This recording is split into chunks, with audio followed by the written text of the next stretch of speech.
հիմար մարդկանց հետ շփումը ունի հիմարացնող հատկություն։ Հիմա ուզում եք հավատացեք, ուզում եք մի հավատացեք, բայց երբ որ ձեզ թվում է, թե դուք հիմարի հետ շփվելով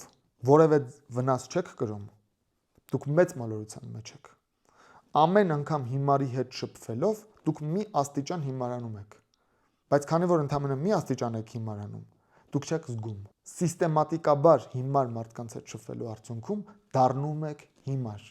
առանց զգալու։ Իսկ ձեզ ինչ է թվում, հիմար մարդիկ զգում են, որ իրենք հիմար են։ Բացարձակապես։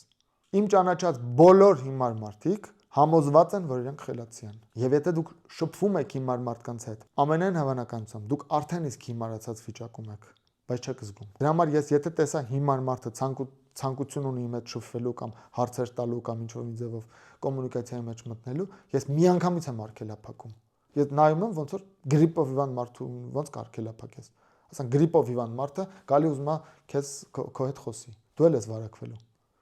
Եվ եթե գրիպի դեմ գոնե պատվաստում կա, հիմարության դեմ պատվաստում չկա։ Մարդը սոցիալական կենդանի է։ Մարդը ինչ տեսնում է, անկախ իրանից,